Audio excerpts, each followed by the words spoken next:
Lumaragas ang pagpapala po sa ating lahat para sa ating pangaraw-araw na talata. Tayo ngayon ay nasa Exodus Kapitulo 21 simula versikulo 26 hanggang versikulo 28. Kapag pinalo ng amo ang kanyang alipin, lalaki o babae at ito'y nabulag, layain niya ang alipin niya bilang kabayaran sa mata nito. Gayon din ang kanyang gagawin kung ito'y mabungi bilang kabayaran naman sa ngipin nito. Kapag ang isang baka ay nanuwag ng tao at namatay ito, babatuhin ang baka hanggang sa mamatay. Ngunit huwag kakanin ang karne nito. Walang pananangguta ng may-ari ng baka. So, ang passage na to ay tungkol doon sa rule or law sa Old Testament patungkol sa slave master at sa kanyang alipin. At syempre, dahil slave master siya, may mga alaga siyang kakahayupan. So, kung ano man ang gawin ng alaga niya, pananagutan niya. At kung ano man ang gawin niya sa kanyang alipin, sa kanyang slave, pananagutan niya pa rin.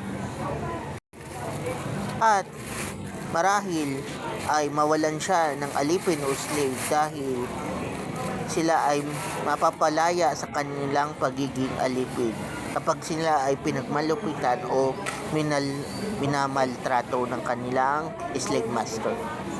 So sa panahon natin ngayon, wala nang mga slave master, wala nang slave. Siguro sa ibang bansa mayroon pa, pero dito sa atin wala. Pero anong ibig sabihin ng passage na to? Wala nang slave master, pero tayo baga tinawag ni Lord para maging mga leader. So, tayo bilang leader, may mga member tayo, either church member or cell group member. So, responsable tayo para sa kanila. So, ano man ang gawin natin sa kanila, responsable tayo sa harapan ng Diyos. At syempre, kung mag-asal tao man sila o mag-asal hayop, asal tao, so kung pinagmalupitan nyo, mapaparusahan ka rin. Pero kapag sila ang nag-asal hayop, so kailangan natin gumawa ng paraan.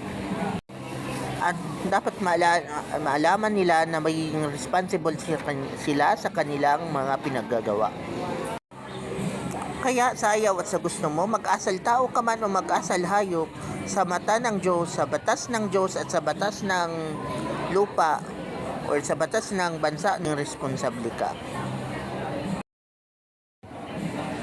Kaya ano man ang gawin mo, ay yan ay may kaparusahan o may biyaya or may pagpapala. So, it's either punishment or reward. So, mabahala ka na rin pumili kung alin ang gusto mo. Kasi after all, meron kang free will na pumili kung ano ang kailangan mong gawin.